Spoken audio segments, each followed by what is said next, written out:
Hola, muy bienvenidos a la entrevista de France 24 en español. En esta emisión nos acompaña Juan Pablo Barrientos, es periodista y escritor y lleva años denunciando los abusos sexuales cometidos en el seno de la Iglesia Católica de Colombia. Es autor de los libros Dejad que los niños vengan a mí y de Este es el Cordero de Dios. Precisamente este último se trata de una investigación sobre el caso conocido más aberrante de abuso sexual cometido en el seno de la Iglesia Católica de Colombia. Estamos hablando de la historia de un joven abusado sexualmente y obligado a prostituirse por 38 sacerdotes. Juan Pablo Barrientos, muchísimas gracias por tu presencia en France 24. Santiago, hola, saludos y gracias por la invitación. Un placer estar aquí. Gracias a ti nuevamente, Juan Pablo. Tu libro es la historia de Pedro, un hombre, por supuesto, cambiado por motivos de seguridad, claro está, pero también la historia de tres mujeres claves para que la historia de Pedro no quedara enterrada. Comencemos precisamente por ellas, porque todo comenzó de una manera bastante particular, ¿verdad? El arzobispo de la ciudad colombiana de Villavicencio encargó a tres mujeres, todas creyentes ellas, por supuesto, que conformen una comisión cuyo objetivo era velar por el cuidado de niños, niñas, también de adolescentes. Finalmente descubrieron denuncias que este obispo mismo estaba ocultando y fueron elegidas creyendo que iban a empatizar más con la iglesia que con cualquier víctima, ¿verdad? Que pudieran encontrar. Contamos cómo empezó todo esto. Mejor resumen, Santiago. La génesis de esta historia, la historia de Pedro, es la historia prácticamente o parte de tres mujeres. Dos de ellas que hacían parte de una comisión que desde 2019 el Papa les ordenó a todos los obispos del mundo crear para que los curas no violen niños. Así de grave es la situación en la Iglesia Católica. El Papa les ordenó a todos los obispos que en estas comisiones hubiera todo tipo de profesionales, incluyendo abogados.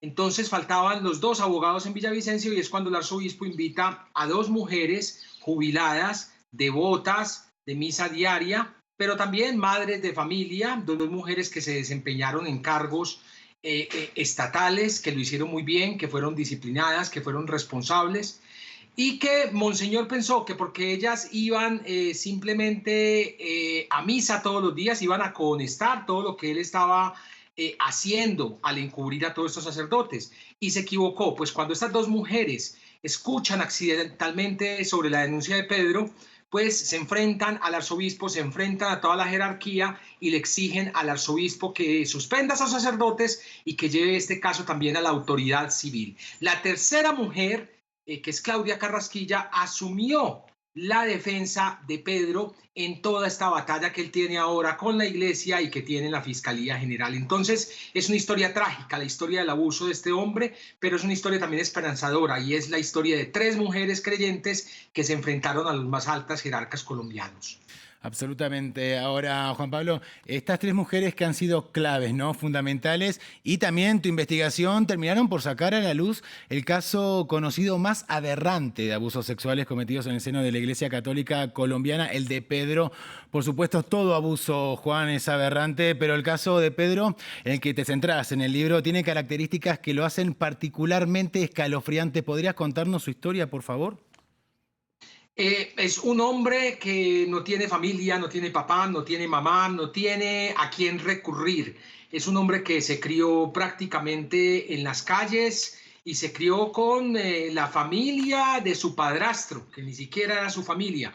Es la historia de un hombre huérfano, de un hombre muy pobre y de un hombre que desde muy pequeño estuvo en las calles rebuscándosela y allí rebuscándosela en las calles de Villavicencio fue cuando conoció a ese primer sacerdote, el padre Javier Guillén. Y ese sacerdote, al notar que el joven no tenía zapatos o estaba muy desgastado esos zapatos, lo enganchó con eso, con la necesidad de unos zapatos a un niño de 14, 15 años para invitarlo a su parroquia y abusarlo sexualmente, porque no se puede llamar de otra forma esta relación que no se puede asemejar, la de un sacerdote con la de un niño que no tiene papá, que no tiene mamá y que tiene hambre, que tiene necesidades.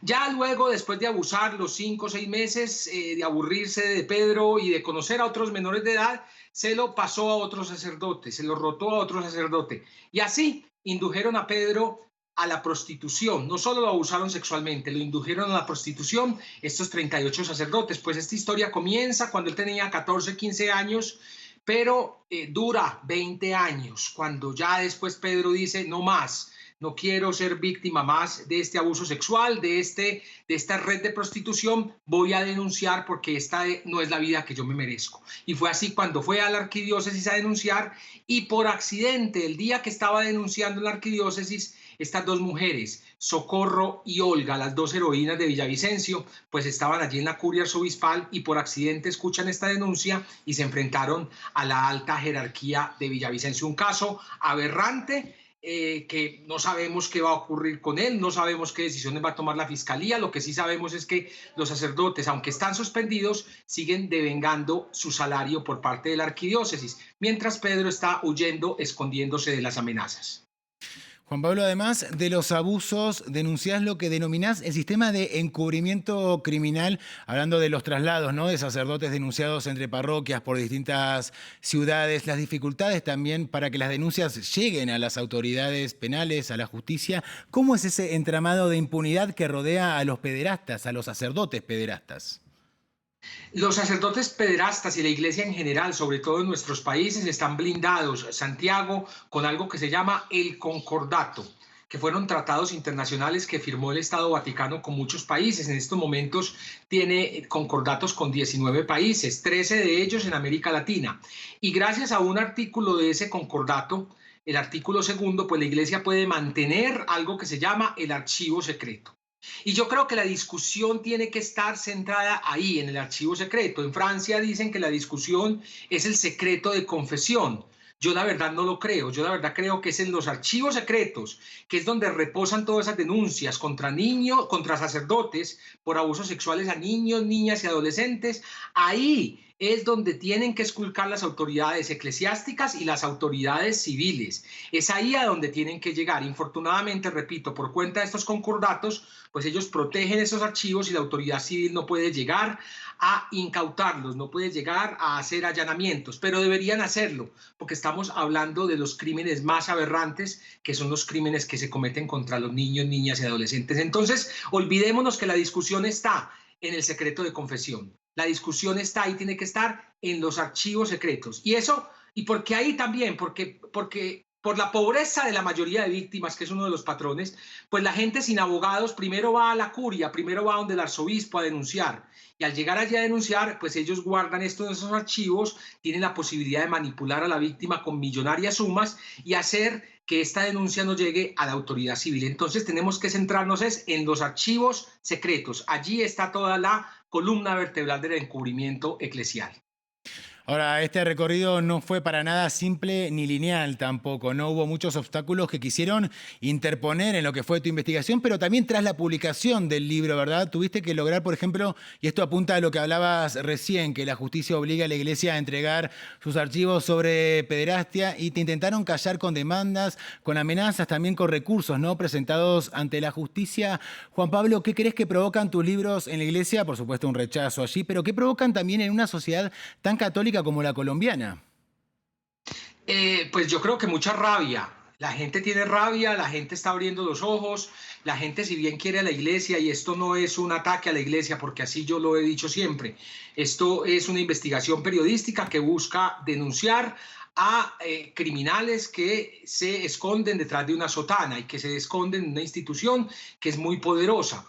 Ese es el meollo del asunto y ahí es a donde yo quiero enfocarme. Esto no es un ataque a la fe. Entonces la gente sí tiene rabia, pero la gente también hoy en día pues sabe que puede hablar, sabe que ya no es esa iglesia todopoderosa, sabe que no es esa iglesia que mandaba incluso en asuntos estatales.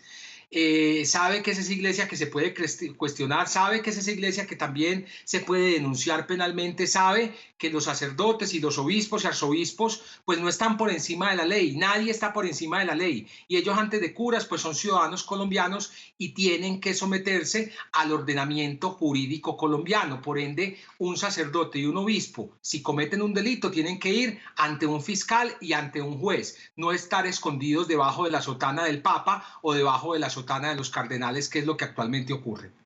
Juan Pablo, un poco nos adelantabas hace un momento, pero quisiera preguntarte, por supuesto, ¿cómo es la vida de Pedro hoy? Imagino que estarás en contacto con él. Sí, pues está próximo a tener su séptimo hijo.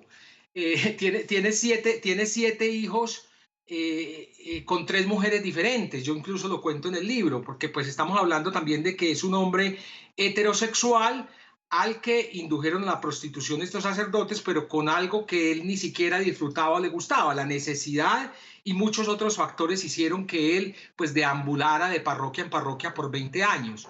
Hoy en día está esperando su 7º bebé, ver cómo sobrevive, porque pues es una familia grande para un hombre que se gana menos de un salario mínimo y que en estos momentos no tiene ni los pañales, ni la ropita, ni nada para recibir en este mundo tan cruel a su nuevo bebé, pero él está feliz de que viene.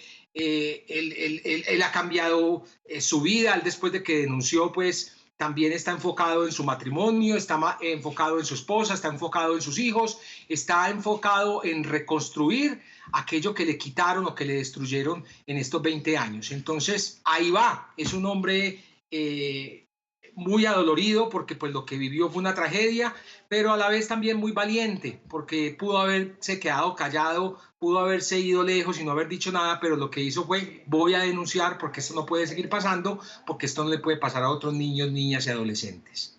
Juan Pablo, nos queda muy poquito tiempo, unos 30 segundos nada más, pero no quiero dejar preguntarte qué provocan en vos las palabras del Papa Francisco cuando hace referencia a la pederastia.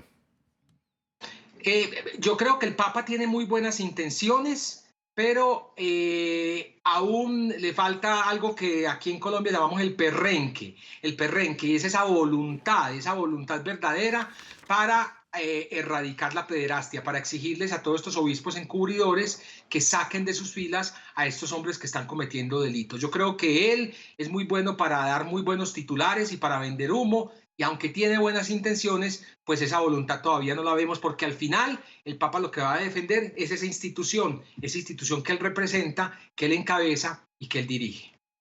Juan Pablo Barrientos, muchísimas gracias por tu presencia en la entrevista de France 24.